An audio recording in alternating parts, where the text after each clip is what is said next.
श्री साईं सच्चरित्र। श्री साईं बाबा की अद्भुत जीवनी तथा उनके अमूल्य उपदेश। ओम साईं, श्री साईं, जय श्री साईं, जय जय साईं। श्री साईं सच्चरित्र अध्याय 1। वंदना। गेहूं पीसने वाला एक अद्भुत संत। गेहूं पीसने की कथा तथा उसका तात्पर्य। पुरातन पद्धति के अनुसार श्री हेमाड पंत श्री साईं सच्चरित्र का आरंभ वंदना द्वारा करते हैं। प्रथम श्री गणेश को साष्टांग नमन करते हैं, जो कार्य को निर्विघ्न समाप्त कर उसको यशस्वी बनाते हैं, और कहते हैं कि श्री साईं ही गणपति हैं। फिर भगवती सरस्वती को, जिन्होंने काव्य रचने की प्रेरणा दी, और कहते हैं कि श्री साईं भगवती से भिन्न नहीं हैं, जो कि स्वयं ही अपना जीवन संगीत बयान कर रहे हैं।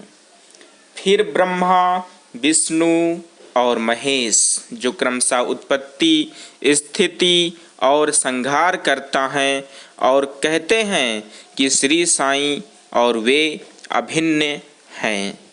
वे स्वयं ही गुरु बनकर भवसागर से पार उतार देंगे। फिर अपने कुल देवता श्री नारायण आदिनाथ की वंदना करते हैं, जो कि कोंकण में प्रकट हुए। कोंकण वह भूमि है जिसे श्री परशुराम जी ने समुद्र से निकालकर स्थापित किया था। तत्पश्चात वे अपने कुल के आदि पुरुषों को नमन करते हैं। फिर श्री भारद्वाज मुनि को, जिनके गोत्र में उनका जन्म हुआ। पश्चात उन ऋषियों को, जैसे याज्ञवल्क्य, भृगु, पाराशर, नारद, वेदव्यास, सनक, सनंदन, सनत कुमार, सुक, सौनक, विश्वामित्र, वशिष्ठ, वामदेव, जैमिनी, वैशंपायन, नौ योगींद्र इत्यादि तथा आधुनिक संत जैसे निवृत्ति, ज्ञानदेव, सोपान, मुक्ताबाई, जनार्दन, एकनाथ, नामदेव, तुकाराम, कान्हा, नरहरि आदि को नमन करते हैं। फिर अपने पितामह सदाशिव, पिता रघुनाथ और माता को, जो उनके बचपन में ही गत हो गई थीं।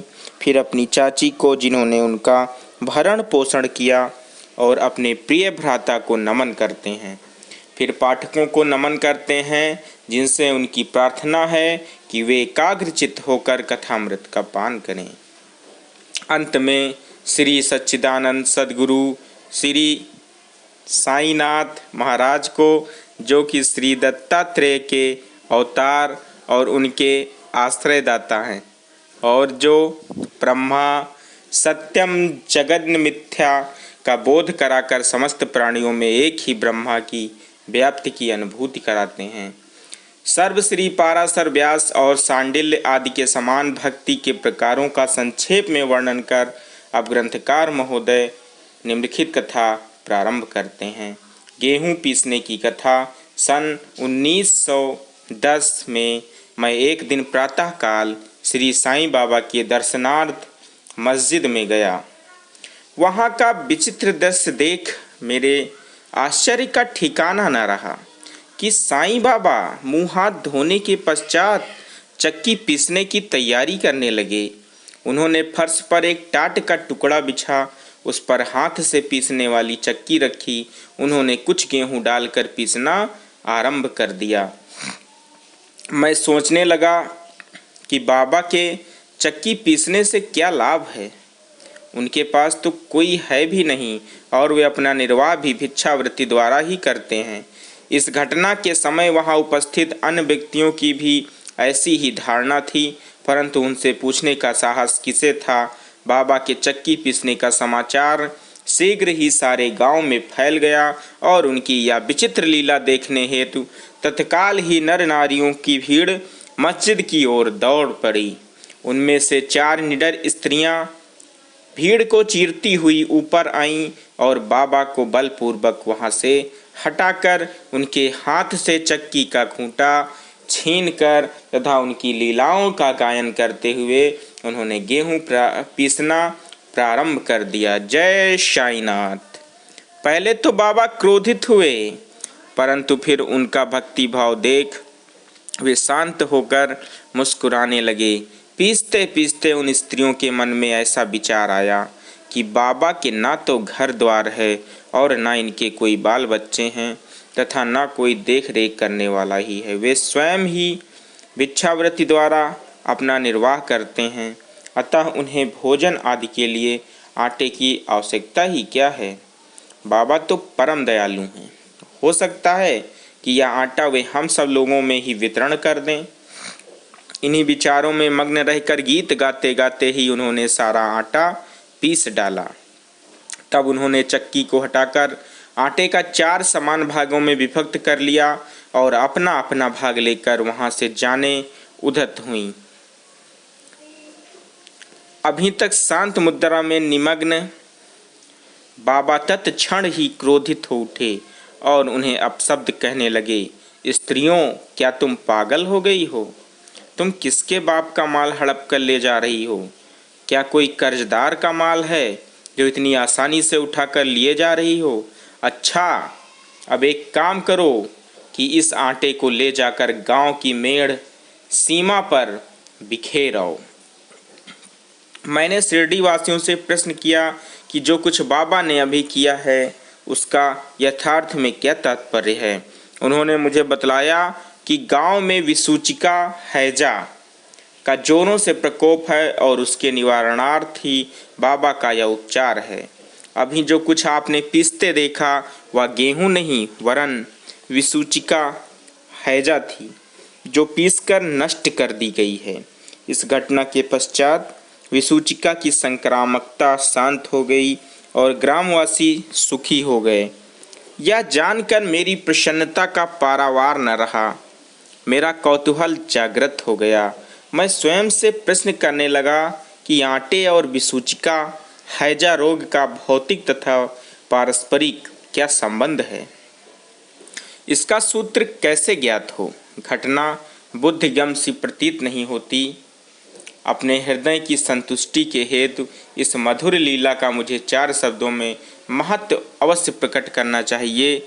लीला पर चिंतन करते हुए मेरा हृदय प्रफुल्लित हो उठा और इस प्रकार बाबा का जीवन चरित्र लिखने के लिए मुझे प्रेरणा मिली।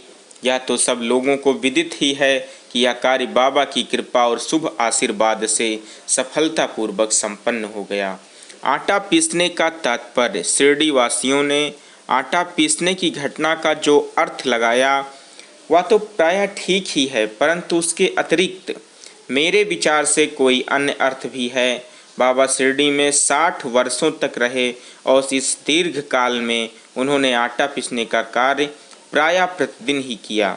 पीसने का अभिप्राय गेहूं से नहीं वरन अपने भक्तों के पापों, दुर्भाग्यों, मानसिक तथा शारीरिक तापों से था। उनकी चक्की के 2 पाटों में ऊपर का पाट भक्ति तथा नीचे का कर्म था। चक्की की मुठिया जिसे पकड़कर वे पीसते थे वह था ज्ञान।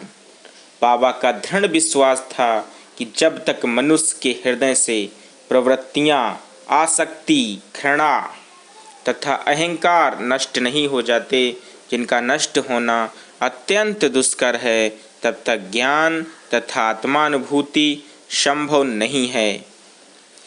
यह घटना कबीर दास जी की इसके तदनुरूप घटना की स्मृति दिलाती है।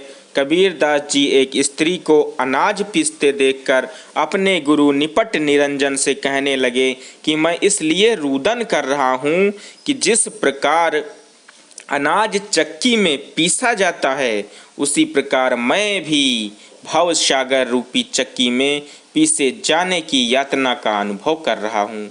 उनके गुरु ने उत्तर दिया कि घबराओ नहीं, चक्की के केंद्र में जो ज्ञान रूपी दंड है उसी को दृढ़ता से पकड़ लो।